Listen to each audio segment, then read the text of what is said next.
No sé, ya. Muy buenas noches. Apenas me iba a quejar, ni me pude quejar a gusto. Muy buenas noches.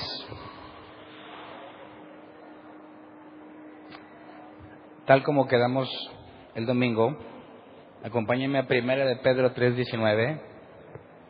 Recuerden que vamos conforme a la Biblia, así que Pedro no tiene nada que ver con el libro de los Hechos. Pero, como estamos viendo la ascensión, y el domingo terminamos la tercera parte de la ascensión, quedamos en que íbamos a investigar sobre lo que la Biblia enseña en cuanto a lo que sucedió cuando Jesús murió, cuando estuvo muerto. Y si Dios quiere, el domingo vemos lo que sucedió después de que ascendió. Así que hoy nos enfocaremos en qué hizo Jesús cuando murió. Así se llama el tema, ¿qué hizo Jesús cuando murió? Y escogí este pasaje que es el que más se utiliza para tratar de dar una explicación de lo que hizo Jesús cuando murió. Es 1 de Pedro 3:19, versión Reina Valera 60, que está más llegadora para el tema que queremos ver. Dice, en el cual también predicó a los espíritus encarcelados. Entonces, cuando nos hacemos la pregunta, como ya analizamos la muerte de Jesús, la resurrección y luego la ascensión, cuando nos ponemos a pensar qué sucedió en los 3 días en los que Jesús estuvo muerto, encontramos distintas doctrinas o distintas enseñanzas de lo que pudo haber sucedido. Algunas de ellas aseguran que son bíblicas y es una de las que vamos a ver hoy. Una doctrina que presenta pasajes bíblicos que interpretados aparentemente apoyan la teoría de que Jesús fue y predicó a los espíritus encarcelados. Entonces, según este pasaje, aunque no aclara exactamente en cuál de los 3 días, porque vemos que Jesús dijo que la señal de Jonás, como la señal de Jonás se cumpliría en Jesús, estaría 3 días y 3 noches en el vientre de la tierra, por así decir, como en el vientre del pez. Así que en esos 3 días que estuvo, no sabemos si se tomó un tour de 3 días para predicarle a los que estaban ahí, a los espíritus encarcelados, si fue en el primero, en el segundo o en el tercer día, pero según este pasaje, parece indicar que eso fue lo que sucedió. Vamos a 1 de Pedro 3:18 al 20 para analizar el contexto. Porque yo me acuerdo, recién empezaba en el cristianismo, estos pasajes era ver como un programa de los de, creo que es History Channel, de los ovnis, donde te presentan lo que aparenta ser evidencias contundentes de la vida extraterrestre, pero al final del programa te dicen, nunca sabremos la verdad del asunto, ¿verdad? Entonces no te dijeron nada, pero te ponen teorías y supuestos que te emocionan. A mí, como me gustaba mucho estudiar sobre el fenómeno OVNI, por todas las ideas que pasan en tu mente cuando dices, bueno, ¿qué será si vienen de otro planeta? Y luego ya de cristiano dices, también ellos tendrán el evangelio o no, conocerán de Dios, y salen muchísimas teorías. Así que cuando yo leía estos pasajes me emocionaba mucho, porque habla de cosas misteriosas, cosas que te invitan a sacar un sinfín de ideas. Y vamos a leer el contexto, 1 de Pedro 3, versículo 18 al 22, por favor, en la Reina Valera 60. Dice, porque también Cristo padeció una sola vez por los pecados, el justo por los injustos, para llevarnos a Dios, siendo la verdad muerto en la carne, pero vivificado en espíritu, en el cual también predicó a los espíritus encarcelados, los que en otro tiempo desobedecieron, cuando una vez esperaba la paciencia de Dios en los días de Noé, mientras se preparaba el arca, en la cual pocas personas, es decir, 8, fueron salvadas por agua. Pausa, hasta ahí. Entonces, todavía más interesante, supuestamente, según lo que está diciendo Pedro, que muerto en la carne, ¿verdad? Que es lo que leímos en el versículo 18, siendo la verdad muerto en la carne, y luego dice el versículo 19, fue y predicó a los espíritus encarcelados. Ahora, ¿cuáles espíritus? Los que en otro tiempo desobedecieron, cuando una vez esperaba la paciencia en los días de Noé. O sea, que fue y le predicó a los que se murieron en el diluvio, ¿verdad? Y se pone más sabroso porque dices, los que se murieron, esos eran especialmente malos. Porque Dios, la única forma en que dijo, no hombre, ya me cansé, es los mató a todos en el diluvio. Porque los hijos de Dios llegaron a las hijas de los hombres, ¿verdad? Y nacieron los gigantes. Entonces cuando piensan, o aquel que se ha metido en esas historias como de ovnis, pero en la Biblia, cuando empiezas a buscar a los gigantes, porque David se enfrentó a Goliat, un gigante, ¿verdad? Pero más atrás, Josué peleó con Og, rey de Basán, si no me equivoco fue Josué, un gigante de los hijos de Anac. Y en el diluvio se nos habla que nacieron los gigantes a raíz de que los hijos de Dios se llegaron a las hijas de los hombres. Entonces a todos nos gusta pensar la idea de que hubo una especie de híbrido entre demonio o ángel caído y humano, y de alguna forma nacieron gigantes. Entonces, Jesús fue a predicarle ¿a quién? A los gigantes. ¿No te parece así como que apasionante el tema? Porque hay mucho que investigar. ¿Y por qué a los gigantes? Jesús muerto fue en el Espíritu y les dijo, ¿qué onda, raza? Ya gané. ¿Quién se viene conmigo? Entonces, si fue a predicarles, eso significaría que les dio una segunda oportunidad a todos los que murieron en el diluvio, ¿verdad? ¿Qué opinas? ¿Qué anda haciendo Jesús cuando se murió? Entonces, ¿dónde está esa cárcel? ¿Cuál es la cárcel? Fue y predicó a los espíritus encarcelados. ¿Dónde estaban encarcelados? Muchos dicen, en el infierno. ¿Dónde más, no? Cuando se mueren los malos, ¿a dónde se van? Dicen, pues al infierno. Entonces, algunos aseguran que Jesús, cuando murió, bajó a los infiernos, ¿verdad?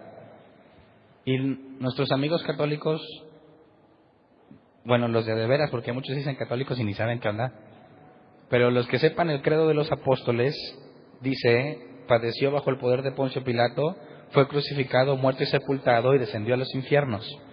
Así que quienes saben el credo de los apóstoles de la Iglesia Católica, inmediatamente relacionaría que los espíritus encarcelados están encarcelados en los infiernos, porque así lo dice el credo, ¿verdad?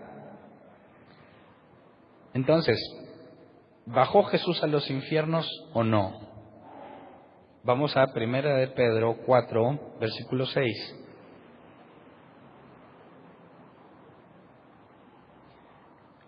Dice,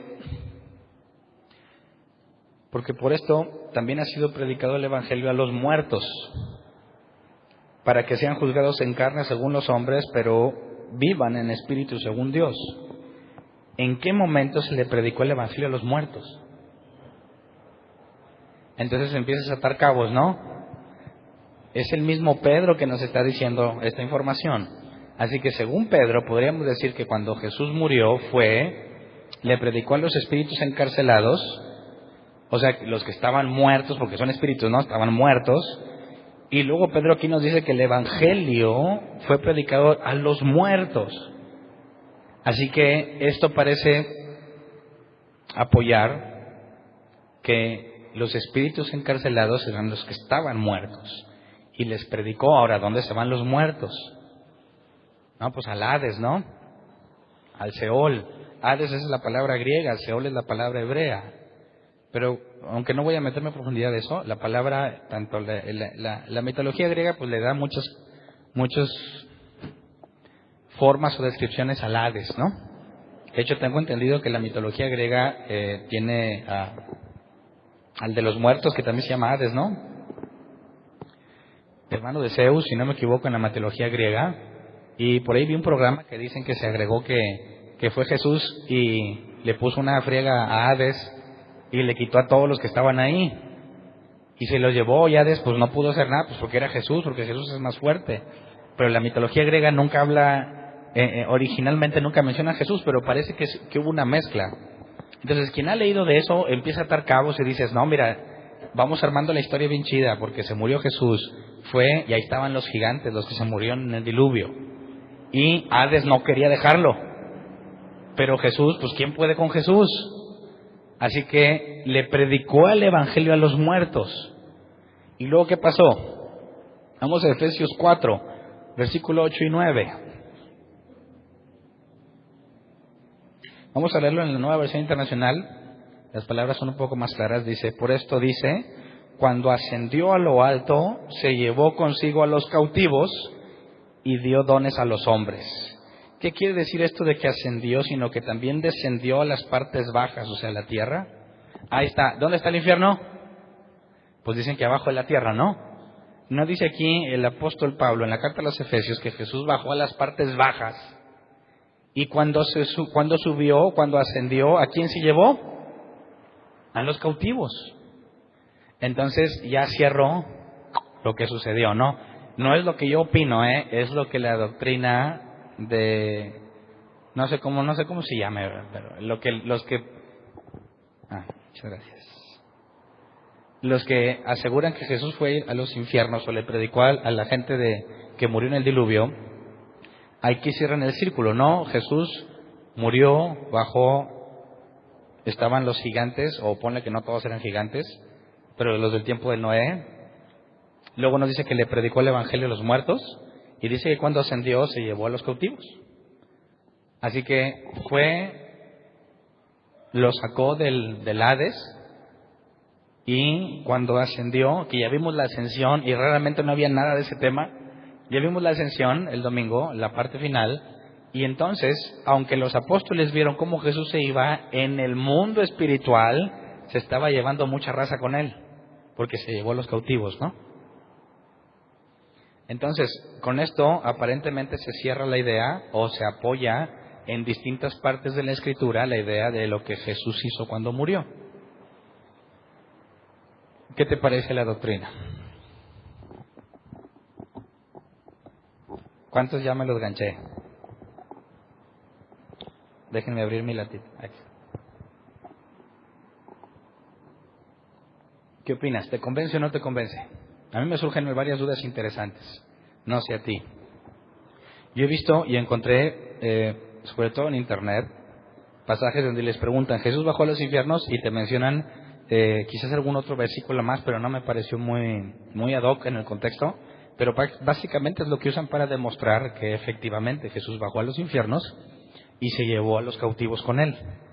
Entonces, de alguna forma los movió del Hades al paraíso o algo así. Pero a mí me surgen algunas dudas que no sé si a ti. Por ejemplo,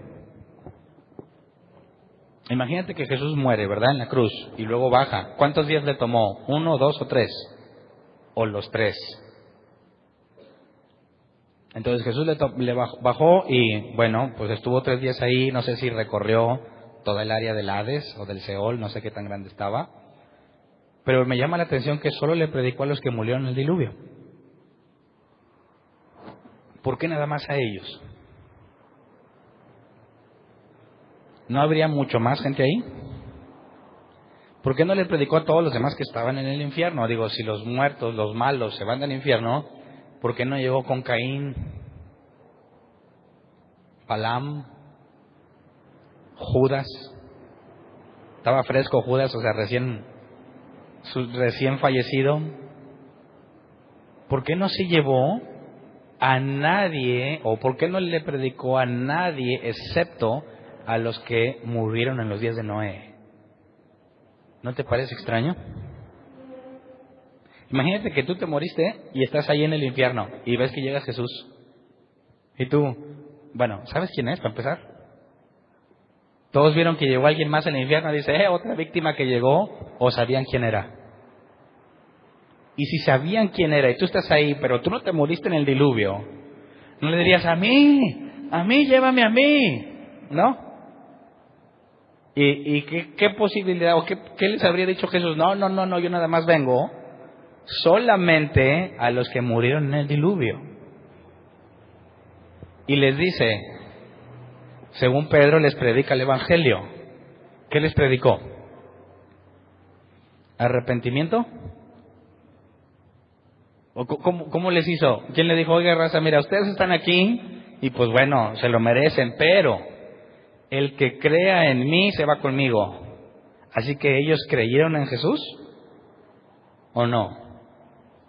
Si se los llevó a los que les predicó, según Jesús, tienen que nacer de nuevo, si no, no puedes ver el reino de los cielos. Así que los muertos que estaban ahí, solo los que murieron en el diluvio, ¿nacieron de nuevo? ¿Recibieron el Espíritu Santo? Entonces, ¿cómo se los llevó? ¿No te parece que hay mucho más preguntas que respuestas? Ahora, nadie puede ser hijo de Dios a menos que sea guiado por el Espíritu de Dios. ¿Cómo es que estos muertos en el diluvio recibían al Espíritu Santo? Ahora, ¿dónde lo recibieron? ¿Les abrió su entendimiento? ¿Tienen entendimiento los muertos? O nada más los vivos tenemos entendimiento. Tienen un cerebro de manera que están limitados y Dios les tuvo que decir, recibe el Espíritu Santo, se les abrió el entendimiento para que comprendieran las Escrituras. Entonces, ¿cómo se los llevó? ¿Qué opinas? Te darás cuenta que a mí no me convence ni poquito. No me convence. No cuadra, no tiene sentido. ¿Dónde está, para empezar, la justicia de todos aquellos que murieron? ¿Les valió queso a todos los de Dios? Estando ahí, ¿quién despreciaría la oferta de Jesús? ¿Quién diría, mira, aquí me estoy pasándola bien mal, pero no me importa, aquí me voy a quedar? Así que si Jesús realmente fue y le predicó el Evangelio a los muertos, ¿no se habrían ido todos con él?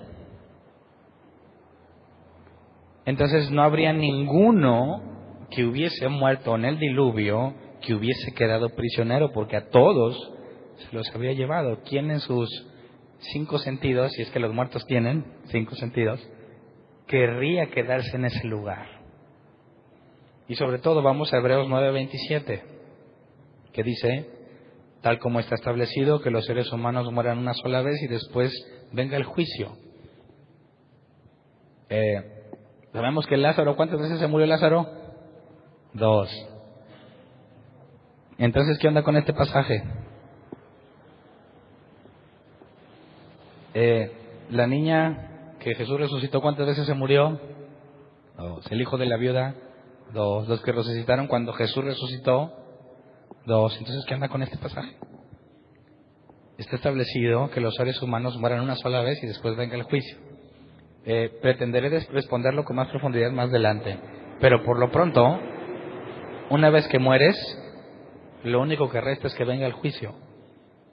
No nos habla o no nos deja ninguna posibilidad de esperanza una vez muerto. No habría una segunda oportunidad si una vez que mueres lo único que resta es el juicio. Ahora, si eres juzgado según tus obras, ninguno se salvaría. ¿Bajo qué criterio fueron juzgados los que murieron en el diluvio? De manera que se los llevó cuando ascendió. No tiene sentido, la verdad, no tiene ningún sentido. Entonces, vamos a otro pasaje, Isaías 38, 18 y 19. Dice, el sepulcro nada te agradece, la muerte no te alaba, los que descienden a la fosa nada esperan de tu fidelidad. Los que viven y solo los que viven son los que te alaban, como hoy te alabo yo, todo padre hablará a sus hijos acerca de tu fidelidad. Entonces, según este pasaje, quiero resaltar la parte que dice, los que descienden a la fosa nada esperan de tu fidelidad. Y la palabra aquí, esperan, es el hebreo sabar, que se traduce como tener esperanza o esperar. Entonces, los que descienden a la fosa, los que se mueren, ya no tienen esperanza, no esperan nada de Dios. Lo que, ligado a Hebreos 9:27, que mueres y después el juicio, no habría ninguna esperanza o ninguna segunda oportunidad una vez muerto. ¿Cómo le hizo con Jesús con los que estaban ahí? O sea, ¿cómo le hizo Jesús con ellos? ¿No es una contradicción bíblica? Sí, no esperan nada. Vamos a Salmos 115:17. Dice, los muertos no alaban al Señor, ninguno de los que bajan al silencio. Entonces, si ninguno de los muertos lo alaban, ¿qué dijeron los que Jesús estaba llevando hacia arriba? ¿O se sentirían alegres, alabarían a Dios? Pues según este pasaje, no pueden alabar a Dios. ¿Por qué no pueden? ¿No te sentirías tú bien feliz y bien contento y alabarías a Dios si estás en el infierno y Jesús viene y te dice, ¿qué onda, te vas conmigo? Y te saca de ahí y tú ves cómo vas subiendo al cielo con Él, ¿no alabarías a Dios? Entonces, inicialmente puede que pienses que tenga sentido la doctrina de que Jesús cuando murió fue a los infiernos y sacó a los que estaban ahí. Pero cuando agregas estos otros pasajes ya te metes en problemas, porque pierde completamente sentido. No puede ser que una vez muerto tengas esperanza de salvación después de leer estos pasajes que te muestro. Así que es imposible que a alguien muerto se le dé una segunda oportunidad para nacer de nuevo, como le haces estando ya muerto, o para recibir el Espíritu Santo y ser guiado por Él. Tampoco. Así que no. Por esas razones, o por estos, hay muchos más pasajes, pero por cuestión de tiempo nos enfocaremos nada más en estos, son más que suficientes para descartar esa doctrina. Se oye muy de película, ¿no? Ahora, ya lo analizamos hace mucho, pero ¿se acuerdan de lo que vimos de los gigantes? La palabra gigantes en hebreo también se traduce como hombres principales, como Nimrod. Entonces, cuando los hijos de Dios se llegaron a las hijas de los hombres y nacieron los gigantes, no hay ningún término gigante en el sentido de físicamente alto, como las descripciones que se nos dan de Goliat o de Og, rey de Basán, sino que todo parece indicar en el contexto y por exégesis solamente lo que dice la Escritura, que se empezaron a organizar en cadenas de mando, unos gobernaban sobre otros. Se perdió la igualdad. Y vemos que la Torre de Babel, vemos a mencionar a este hombre Nimrod, poderoso cazador delante de Dios, primer rey mencionado en la Biblia. Los hijos de los hijos de Dios se llegaron a las hijas de los hombres, y aunque los hijos de Dios también son referenciados los ángeles, también los hijos de Dios son aquellos que hacen la voluntad de Dios. Así que no habría nada tampoco que nos lleve a pensar que los ángeles de alguna forma tomaron cuerpos humanos y se mezclaron con estas mujeres, hijas de los hombres, sino que los hombres y los hijos de Dios es una clara diferencia de quién sigue a Dios y quién no. Y vemos en la ley de Moisés que a Dios no le gustaba que su pueblo se mezclara con las mujeres paganas, porque toda su descendencia se corrompería. Así que lo que nos habla Génesis sobre las hijas de Dios y las hijas de los hombres y los hijos de Dios, bíblicamente tiene mucho sentido si lo vemos como los descendientes de Set y los descendientes de Caín. Que cuando se mezclan se corrompió la tierra porque nadie permaneció fiel a Dios excepto Noé. Entonces, no hay forma de poder sacar una conclusión contundente al respecto en cuanto a lo que Jesús hizo cuando murió, porque no nos dice, pero sí puedo demostrarte bíblicamente que no bajó al infierno, mínimo. Y no es tan complicado si entendemos lo que es exégesis. ¿Se acuerdan que les dije que les iba a repetir muchas veces eso? No puedes interpretar o llegar a conclusiones que la Escritura no te dice. No le pongas cosas al texto que el texto no dice. Si te limitas a concluir en base a lo que el texto dice, voy a demostrarte que todo lo misterioso, todo lo así como fenómeno ovni que te invita a pensar en mundos extraños y naturalezas o mezclas humanas raras, no tiene ningún sentido. Vamos a leer 1 de Pedro 3, 18 al 22 para agarrar el contexto completo y tomar con detalle lo que Pedro nos está diciendo y agregándole otra regla a la Biblia, que la Biblia se interprete a sí misma. Es decir, si hay algo que no me queda claro qué es, busco otros pasajes en la Escritura que me aclaren lo que está hablando y poder mantener mi conclusión limitada por lo que la Biblia dice solamente. Así que vamos a leer 1 de Pedro 3, 18 al 22. Dice, porque también Cristo padeció una sola vez por los pecados, el justo por los injustos, para llevarnos a Dios, siendo a la verdad muerto en la carne, pero vivificado en espíritu, en el cual también fue y predicó a los espíritus encarcelados. Pausa. ¿En qué fue a predicar a los espíritus encarcelados? ¿Qué dice?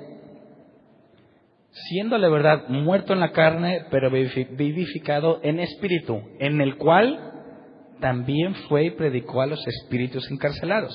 O sea que no fue físicamente, sino en espíritu. ¿Quién es el Espíritu de Jesús? ¿Cuál es el Espíritu de Jesús? Pues el Espíritu Santo, ¿verdad? No hay otro. Entonces está diciendo que es el Espíritu Santo quien fue y predicó, no Jesús. ¿Estamos de acuerdo? Luego dice versículo 20, los que en otro tiempo desobedecieron cuando una vez esperaba la paciencia de Dios en los días de Noé. Ok. ¿Predicó cuándo? Ahí dice que cuando se murió. ¿Dice que los días en los que estuvo muerto? No, dice que en los días de Noé.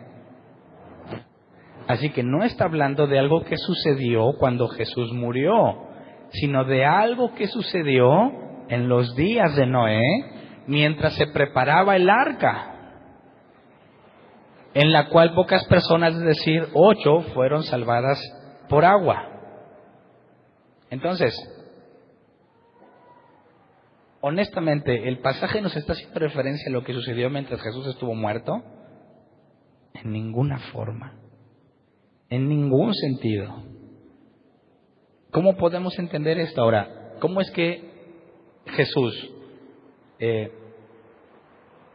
en su espíritu, fue y predicó a los espíritus cancelados, los que en otro tiempo desobedecieron, en los días de Noé? Entonces te está diciendo Pedro que en los días de Noé el Espíritu Santo predicó, pero ¿acaso se nos registra algo de eso en la Escritura? Leamos por favor primero, 1 de Pedro 1, 10 al 11, para usar a mismo Pedro, para entender qué se refiere esto de que en el Espíritu, porque él mismo nos da un ejemplo al respecto. Dice, 1 de Pedro 1, 10 al 11, los profetas que profetizaron de la gracia destinada a vosotros, inquirieron y diligentemente indagaron acerca de esta salvación, escudriñando qué persona y qué tiempo indicaba el Espíritu de quién. Indicaba el Espíritu de Cristo que estaba en ellos, el cual anunciaba de antemano los sufrimientos de Cristo. Entonces, bueno, y las glorias que vendrían tras ellos, para acabar el pasaje. Ok, según el mismo Pedro, ¿quién anunciaba a los profetas de antes los sufrimientos de Cristo y las glorias que vendrían en ellas? El Espíritu de Cristo. El Espíritu de Cristo en los profetas, ¿verdad? Les anunció lo que pasaría. Según Pedro, Jesús en su espíritu le predicó a los espíritus encarcelados en los días de Noé. ¿Cómo? Segunda de Pedro 2.5, sigue siendo el mismo Pedro quien nos va a dar otra clave. Segunda de Pedro 2.5, y si no perdonó al mundo antiguo, sino que guardó a Noé, pregonero de justicia, con otras 7 personas, trayendo el diluvio sobre el mundo de los impíos. Pausa. Aquí nos está diciendo algo muy interesante. No los perdonó. Entonces, ¿cómo se los llevó? ¿Sí? ¿Sí lo ves? Entonces, si se los llevó es porque los perdonó. Si bajó y les predicó y se los llevó, entonces los perdonó, ¿verdad? Pero ¿qué dice Pedro aquí? No perdonó al mundo antiguo, sino que guardó a Noé, pregonero de justicia. ¿Qué hacía Noé mientras construía el arca? Pregonaba la justicia. ¿Quién movía a Noé, cuya naturaleza es pecaminosa? ¿Quién lo movía a pregonar la justicia? El Espíritu Santo. Entonces, cuando Pedro nos dice que el Espíritu de Jesús en los días de Noé predicó, ¿cómo fue que sucedió? Exactamente como lo dice aquí. Que mientras se construía el arca, el Espíritu Santo, que es el mismo Espíritu, el Espíritu de Jesús, por medio de Noé, le predicó a los que a todos los que lo vieron. Entonces, ¿fue Jesús quien lo hizo? Ya vimos que no, ¿verdad? Que fue su espíritu. ¿Cómo lo hizo? En Noé, pregonando la justicia. Y luego, ¿cómo es que los espíritus están encarcelados? ¿Dónde estaban encarcelados? ¿Dónde? ¿En el infierno? Si estaban en los días de Noé y les pregonó, ¿dónde estaban encarcelados? Para eso hay que entender este otro asunto. ¿Qué pasa cuando Dios decide ya no corregirte? ¿Qué pasa cuando Dios decide ya no esperarte? ¿Qué pasa cuando Dios decide no transformarte? Ahorita vamos a ver pasajes que lo demuestran, pero quedas condenado, prisionero en tu propia naturaleza. Los espíritus encarcelados, tendrías que pensar, bueno, ¿está hablándonos de una cárcel? Y Noé les predicaba en la cárcel, pues ya te está saliendo feo de lo que el texto dice. Pero cuando hablamos de que nosotros, o como vemos la Escritura, que aquellos que son del diablo son esclavos, ¿verdad? Esclavos sujetos a la voluntad del diablo. Cuando vienes a Jesús, ahora eres esclavo de Jesús. ¿Pero en qué momento eres libre? En ningún momento. Entonces, cuando le habla a los espíritus encarcelados, ¿de qué nos puede estar hablando? ¿Cuál es la prisión que ellos experimentan? ¿Cuál es esa cárcel? O sea, lo que están viviendo, ¿me explico? No es necesario irnos a ningún otro lado si tomamos el contexto de la Escritura. Entonces, número uno, es imposible que esté hablando del infierno, esa cárcel, ¿verdad? Y número dos, bajo la propia Biblia, lo que la propia Biblia nos ha explicado, oye, se me movió aquí, en cuanto a la esclavitud que todos padecemos, sujetos a la voluntad de Satán, creo que queda claro que hay dos posibles opciones. Uno, que Noé predicara literalmente, o número dos, lo que analizamos cuando vimos Génesis. No sé si ustedes se acuerdan de Génesis. Y estaría bien agradecido con Dios que te acuerdes. Hace mucho que lo vimos. Yo sé que varios de los que están aquí no lo escucharon. Pero ¿se acuerdan que dijimos qué pasaba? Sobre todo en los días en los que estaban a punto de subir al arca y los animales empezaban a llegar solos.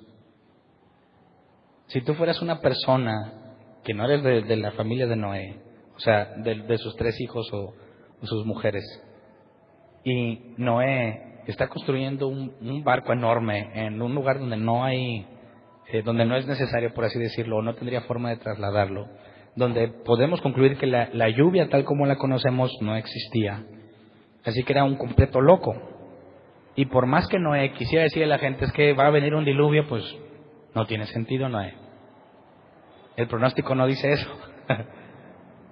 Pero cuando los animales empezaron a subir al arca, ahí obtienes una prueba indudable, una señal innegable de que realmente va a pasar algo, ¿verdad? Así, aunque Noé no hubiese abierto su boca, Dios trayendo a los animales, Dios haciendo que en esa última semana, se acordarán los que lo estudiamos, en la última semana empezaron a pasar ese tipo de cosas. No podrían negar que Dios está en el asunto y que sobrenaturalmente se está confirmando lo que Noé dijo o lo que aparentemente Noé quiere hacer.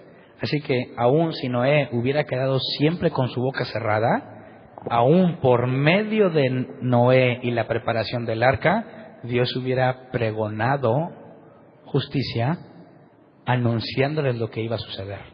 ¿Me explico? Ahora, ¿por qué Pedro nos está hablando de Jesús y luego se va a los días de Noé? Así que Pedro, tanta confusión que has causado, tratando de echar la culpa a Pedro, ¿verdad? Todos los que andan diciendo que Jesús se fue al infierno y que le habló a los de allá por lo que dijo Pedro, ¿por qué razón? Dios, ¿por qué mejor lo hubiera dicho? No, Pedro, eso quítalo porque la gente lo va a usar bien mal. Bueno, y la gente usa mal cualquier pasaje de la Escritura, ¿verdad? Así que no nada más podríamos echarle la culpa a Pedro. Así que Pedro no es el responsable, ni tampoco lo que está escrito aquí, sino nosotros cuando nos ponemos a interpretarlo. Así que leamos un poquito más abajo de Pedro. Vamos al versículo 20 de 1 de Pedro 3. 1 de Pedro 3, 20 dice: los que en otro tiempo desobedecieron cuando una vez esperaba la paciencia de Dios en los días de Noé, mientras se preparaba el arca, en la cual pocas personas, es decir, 8, fueron salvadas por agua. El bautismo que corresponde a esto ahora nos salva, entre paréntesis, no quitando las inmundicias de la carne, sino como la aspiración de una buena conciencia hacia Dios, por la resurrección de Jesucristo, quien habiendo subido al cielo está a la diestra de Dios, y a Él están sujetos ángeles, autoridades y potestades. Así que aquí nos explica por qué salió el tema, el asunto de la gente del diluvio y lo que Dios hizo al pregonarles justicia.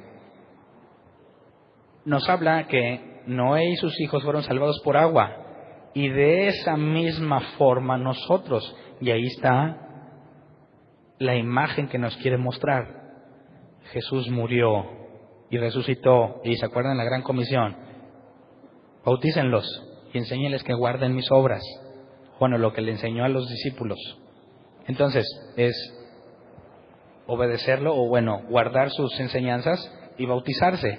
Y dice Pedro, como en los días de Noé, que se pregonó primero justicia, que fue el propio Espíritu de Cristo, el Espíritu Santo fue quien pregonó.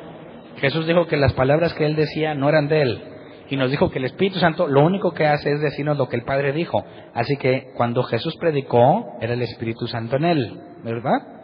Exactamente igual que en los días de Noé. Y como en los días de Noé, por medio de agua fueron salvados, así de la misma forma, por medio del bautismo, también nosotros. ¿Entiendes por qué sacó ese tema? Así que está yéndose muy atrás para mostrarnos la misma forma de trabajar de Dios con los del diluvio y con los de la crucifixión. Dios haciendo lo mismo. Y si un judío lo lee, va a tener muchísima evidencia para ver que es Dios haciendo exactamente las mismas cosas. Si tú le platicas esto a un gentil, te va a decir, ¿cuál Noé? Porque ellos no conocen nada de eso, ¿verdad? Así que obviamente no está destinado a los gentiles. Fíjate cómo Pedro establece un paralelismo entre lo que Dios ya hizo en el diluvio y lo que Dios hizo por medio de Jesús, demostrando que es lo mismo. Así que, después de analizarlo por medio de solo lo que el texto dice, ¿te parece que habla de que Jesús cuando se murió fue y le predicó? No tiene ningún sentido, ¿verdad que no? El problema es que nos imaginamos cosas bien chidas. Y como nos gusta mucho eso que nos imaginamos, no buscamos desacreditarnos a nosotros mismos, sino buscamos apoyar nuestra idea tratando de usar la Escritura. Eso es eisegesis. Le pones cosas a la Escritura que no dice. Ahí no dice que el infierno, no dice que cuando se murió, no dice que ni siquiera que el mismo Jesús fue. ¿Me explico? Ese es un ejemplo claro de querer usar la Escritura para acomodarla a nuestras conclusiones. Pero si tú quieres ser bíblico, jamás harías eso. Aunque esté bien chida tu idea, tienes que probarte a ti mismo que no te estás engañando a ti mismo. Y luego asegurar que les estás enseñando algo que es bíblico puramente, ¿verdad? Entonces, ¿fue muy complicado resolver este asunto? No. El propio Pedro nos lo explicó, ¿verdad? Aplicamos dos cosas, exégesis y que la Biblia se interprete a sí misma. Que era estar en el Espíritu, pero no lo dijo, ¿verdad? Pedro nos dijo claramente que como un ejemplo de que en los profetas el Espíritu de Cristo ahí les mostró. Y luego el propio Pedro nos da un ejemplo con Noé, pregonero de justicia, sabiendo que el Espíritu Santo en él, a través de Noé, se pregonó la justicia y se resuelve el asunto de lo que sucedió con los espíritus encarcelados. ¿Me explico? Ese es uno de los pasajes nada más, falta otro. Vamos a Primera de Pedro 4, 6. ¿Se acuerdan que lo leímos que dice, porque por esto también ha sido predicado el Evangelio a los muertos, para que sean juzgados en la carne según los hombres, pero vivan en espíritu según Dios? Y este pasaje, de entrada, ¿apoya al que leímos de los espíritus encarcelados? Pues si ya vimos que la forma en que interpretamos primero el hecho de los espíritus encarcelados y que Jesús fue, no tiene sentido, bueno, entonces ¿qué haces con este? Porque aquí dice literalmente que le predicó el Evangelio a los muertos. Pero si es posible, si le predicas el Evangelio a los muertos, entonces contradices Hebreos 9:27. Y que el muerto no tiene esperanza en Dios. Entonces, leamos el contexto. Ay, ya me retiro esto. Leamos 1 de Pedro 4, del 3 al 6. Porque aquí sí les hice trampa cuando les leí, nomás les leí ese pasaje y no les mostré el contexto para no descubrírmelo luego. Pero si lees el contexto, fíjate, dice: basta ya el tiempo pasado para haber hecho lo que agrada a los gentiles, andando en lascivias, concupiscencias, embriagueces, orgías, disipación y abominables idolatrías. A esto les parece cosa extraña que vosotros no corráis con ellos en el mismo desenfreno de disolución y os ultrajan. Pero ellos darán cuenta al que está preparado para juzgar a los vivos y a los muertos, porque por eso también ha sido predicado el Evangelio a los muertos, para que sean juzgados en carne según los hombres, pero vivan en espíritu según Dios. Mi pregunta es, ¿quiénes son los muertos? Otra vez, exégesis, ¿habla del infierno? Nos dice que están en algún lugar, Jesús fue y les predicó. ¿Quién les predicó? Ahí dice que Jesús les predicó. No dice quién. Alguien le predicó a los muertos. Bueno, ¿cómo le hizo alguien para ir allá? ¿Ese alguien también estaba muerto? Digas que ya, pues no, así es simple, no tiene sentido. Pero entonces, ¿qué onda con los muertos? Vamos a Mateo 8:22.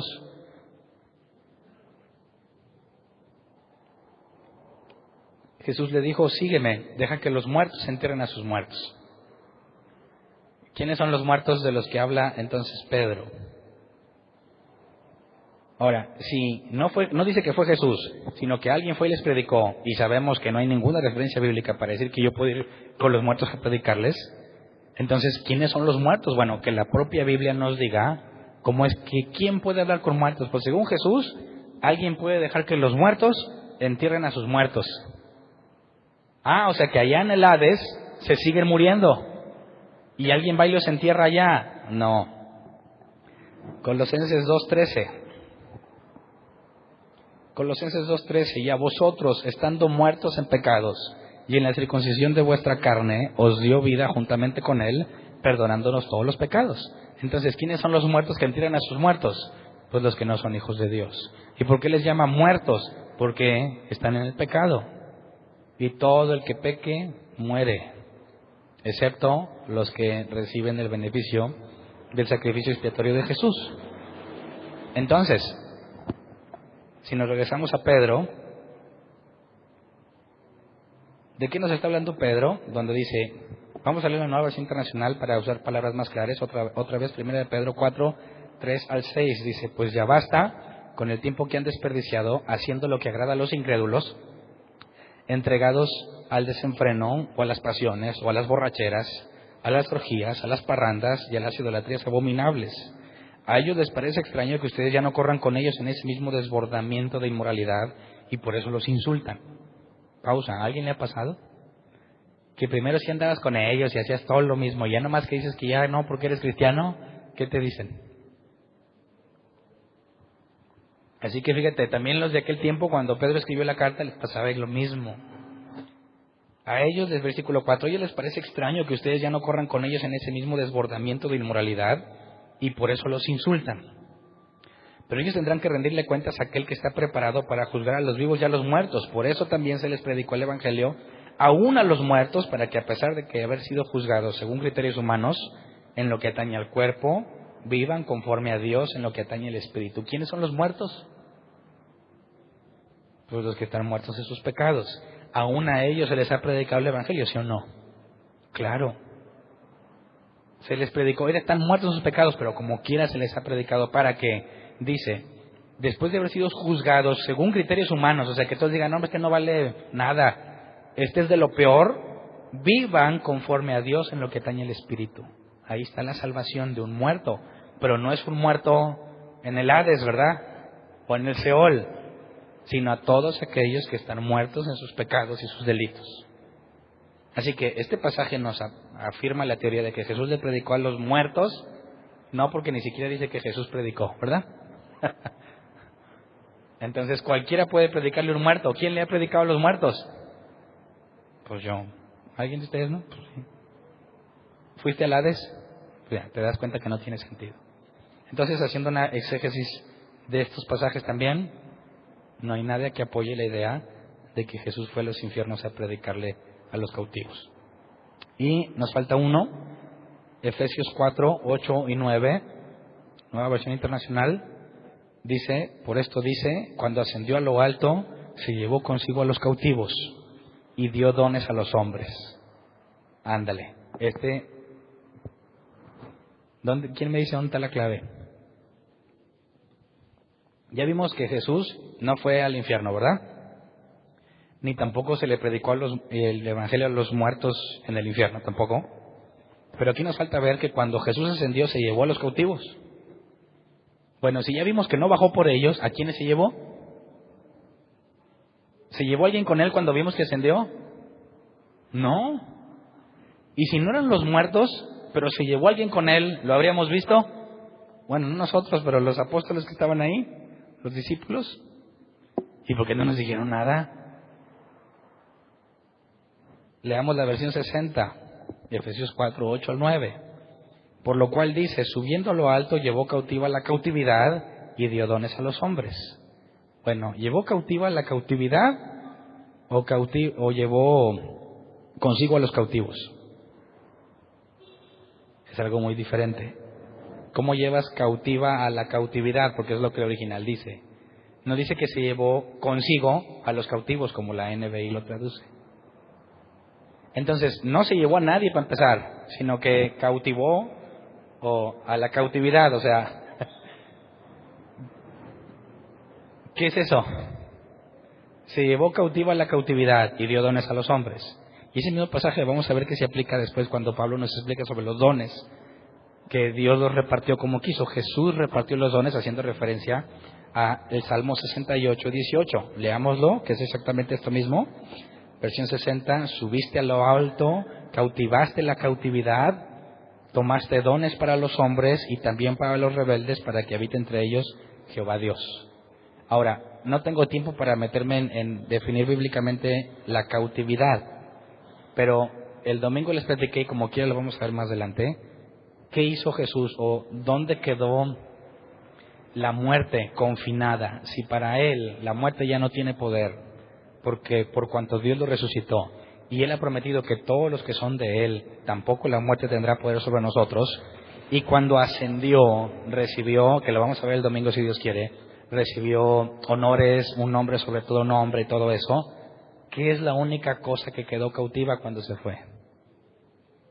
La cautividad, lo que nos mantenía prisioneros, la naturaleza humana pecaminosa, condenada a la destrucción. Cuando Jesús subió, y vamos a ver lo que Pablo nos dice más adelante, que la muerte y el pecado quedó condenado en la carne.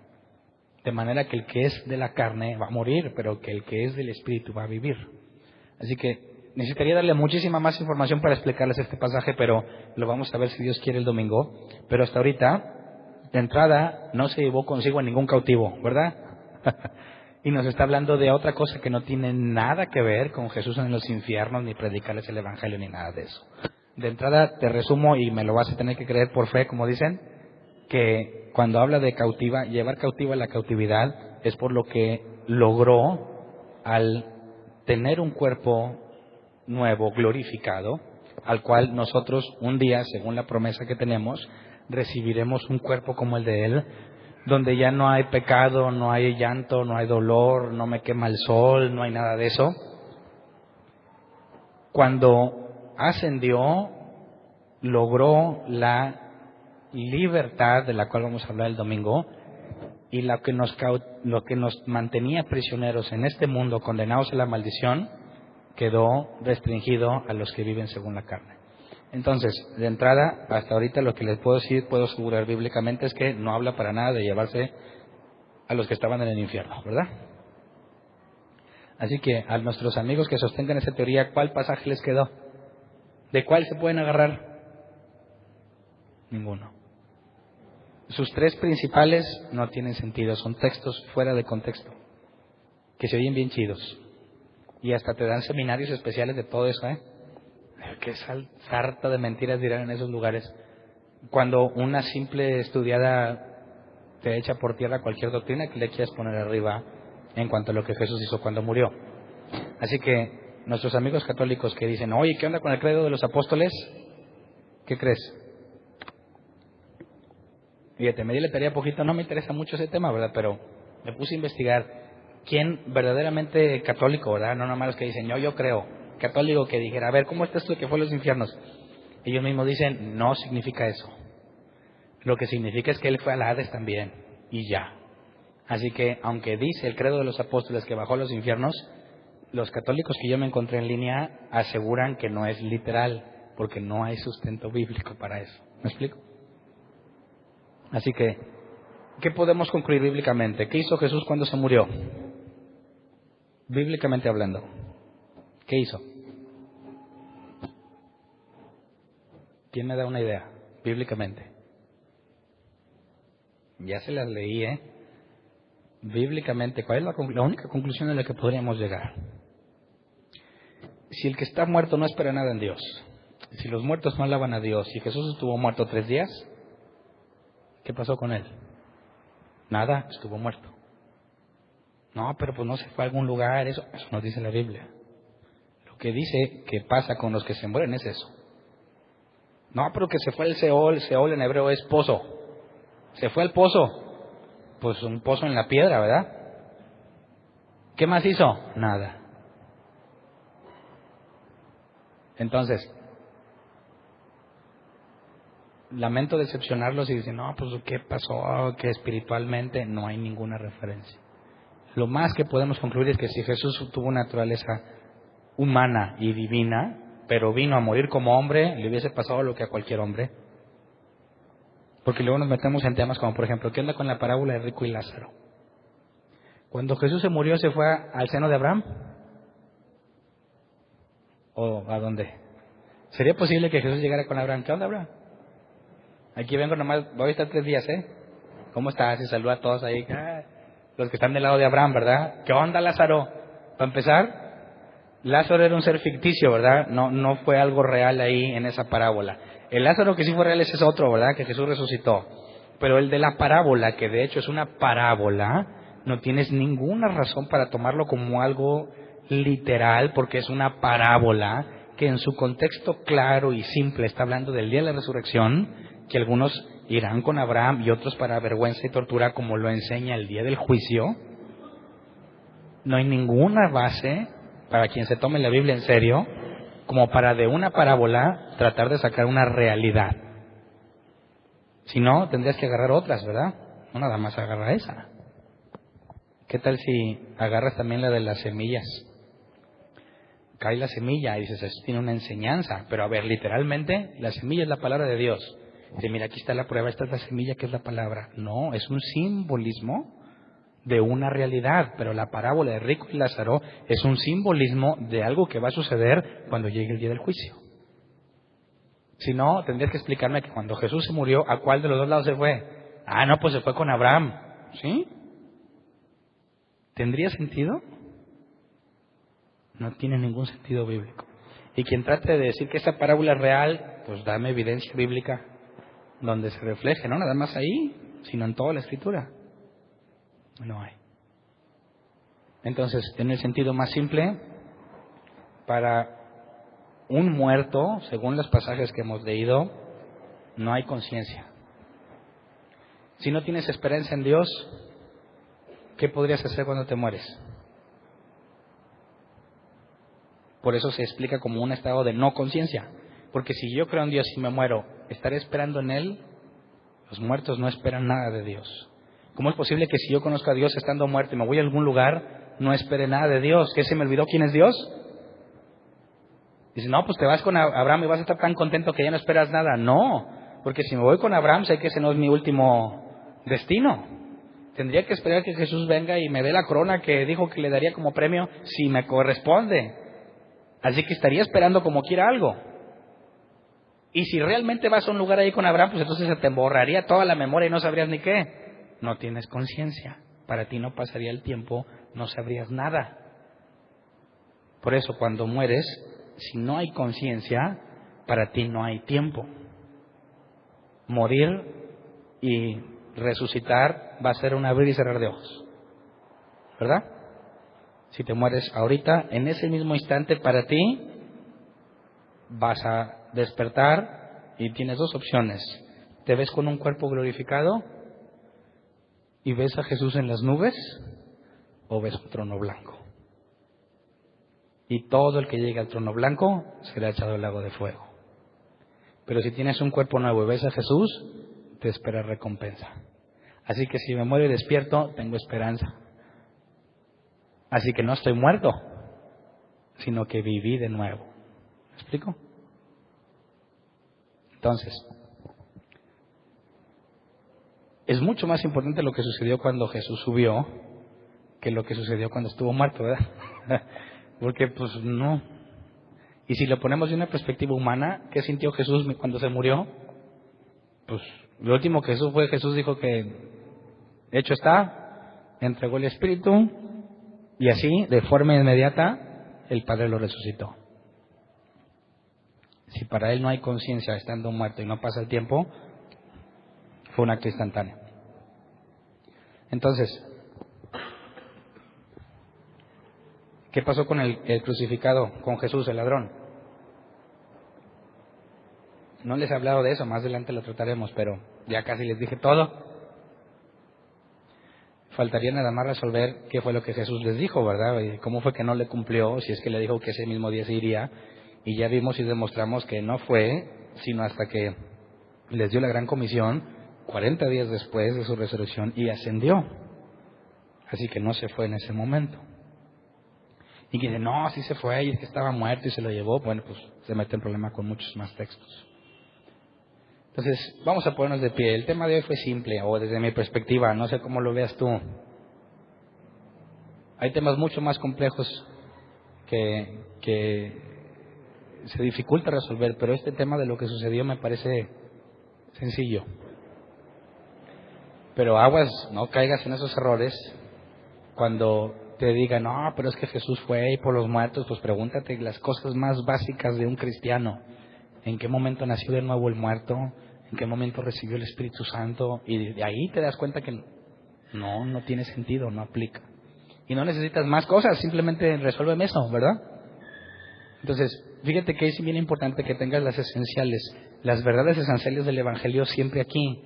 Y cualquier doctrina que escuches que te parece rara, aplícaselas. Y la gran mayoría de las doctrinas que no son bíblicas no pueden mantenerse al aplicar la regla de las verdades básicas fundamentales del Evangelio. Por ejemplo, la Biblia dice, y quisiera terminar con esto para que te lo lleves. Cristo murió, ¿verdad? Y luego fue exaltado. Cuando tú te mueres, ¿vas a ser exaltado igual que Jesús?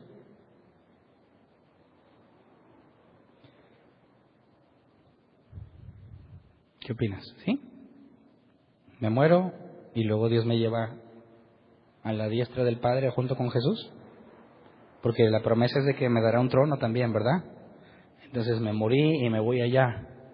Y luego espero que venga por mí en el rapto. Espérate, estás revolviendo todo. Estás revolviéndolo todo. Porque para empezar, para que te sientes juntamente con Cristo te tiene que juzgar. Y el juicio no ha venido.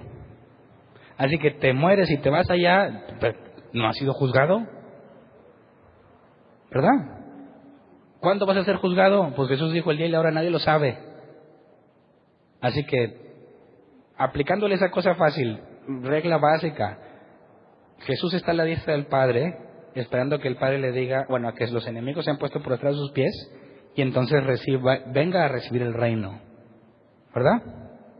Bueno, cuando venga va a haber una serie de eventos que Apocalipsis lo describe, pero hubo unos que se llevó antes en el rapto, y estarán con él. Dice que cuando el Espíritu Santo se ha llevado, hay bastantes cosas básicas que cuando las empiezas a aplicar, es imposible que si te mueres te vas allá con Jesús, ¿verdad? En el sentido de que ya estoy sentado y ya gobierno, ¿y sobre quién gobiernas? Para empezar, pues todos esos bolos que se quedaron vivos. No, pues te estás desviando cada vez más. Lo digo porque hay quienes dicen, no, mira, si yo estoy en Cristo, ya estoy sentado con Él. Ni siquiera se esperan a morirse. Y si ya estoy sentado con Él, entonces yo mando. Y Satanás me hace los mandados. Y yo declaro y proclamo porque estoy allá en una posición de altura, donde nadie me llega y a todos les reparto como quiero porque ya estoy reinando con Jesús. Y aplica de las cosas más elementales del cristianismo y fracasa rotundamente cualquier doctrina de ese tipo. ¿Verdad? Entonces, yo sé que los problemas y las dificultades a veces nos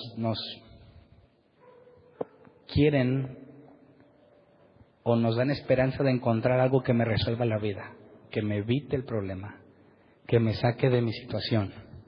Pero lo que la Biblia enseña es al revés, es soporta la situación. Agradece a Dios por esa situación, porque ahí te está enseñando, ahí te está disciplinando, y solo disciplina a los que ama. Entonces, nuestras ganas de salir adelante, a veces leemos la Escritura y queremos encontrar buenas noticias, pero en ese respecto no las vas a hallar. Vas a encontrar todo lo contrario. Los que sufren según la voluntad de Dios, alégrense. Cristo padeció, sopórtenlo. Así como Dios trató a Jesús, así te va a tratar a ti. ¿Cómo le fue a Jesús? ¿Cuál es tu esperanza? Si vamos a imitar a Jesús, ¿qué nos espera? Así que el consejo es, no trates de salir, más bien dile, aquí estoy, hasta que tú quieras, porque lo que tú haces es lo mejor que puede pasarme. ¿Me explico? Resistir. No caigas en la tentación de querer salir. No te preocupes, si Dios te tiene ahí, es el mejor lugar donde puedes estar. Y si en lo poco eres fiel, en lo mucho te pondrá. ¿Y cuál es lo mucho? Pues puede ser aquí o allá. Así que tampoco diga, pues tiene que ser aquí, porque tampoco dice eso. Es más, el contexto de la parábola es que vendrá de un reino, o sea, ya después de que recibió el reino te va a decir, te pongo sobre ciudades o te doy más responsabilidad. Así que ni siquiera en eso podemos decir, no, pero estoy sufriendo aquí, pero yo sé que Dios me va a hacer rico y millonario al rato. Tampoco dice la Escritura. Así que lo mejor que podemos hacer es adaptarnos. Vas a tener muchas ganas de salirte.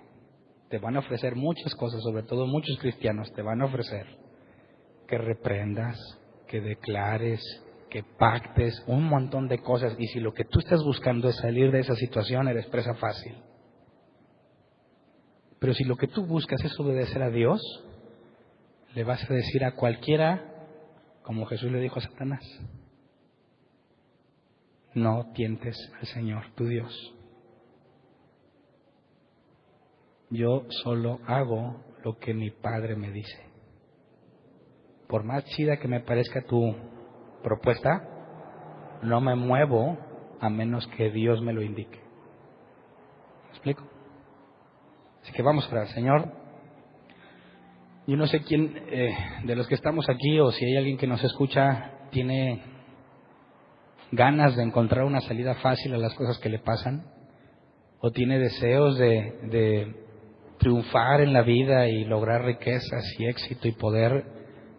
Señor, queremos pedirte que nos mantengas alejados de esas tentaciones o del engaño de las riquezas, como tú lo dijiste, porque tu palabra es clara que no puedes servir a Dios y a las riquezas. Sirves a uno, sirves al otro. Y si hemos decidido servirte a ti, Señor, es porque hemos renunciado a la idea de adquirir riquezas. Si tú no las concedes, será porque tú quieres, pero no porque nosotros nos esforcemos en conseguirlas, porque nuestro propósito debe ser agradarte sobre todas las cosas y hacer lo que tú nos hayas mandado a hacer. Si tú nos quieres bendecir, lo recibimos. Si tú nos quieres disciplinar, lo recibimos, para que todo se haga conforme a tu voluntad, que es lo mejor que podría pasarnos. Si estamos en disciplina, enséñanos a soportarla como hijos tuyos, vernos como hijos auténticos, porque tú solamente disciplinas al que amas.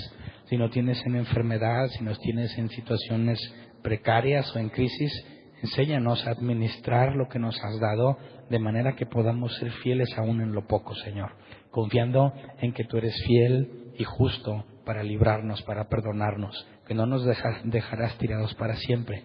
Enséñanos a confiar en ti y en confiar en tu voluntad, sabiendo que tú tienes control de todas las cosas. Señor, enséñanos a permanecer en tu escritura. Tu palabra es clara. La única forma en la que una oveja tuya puede crecer es si se alimenta de tu palabra.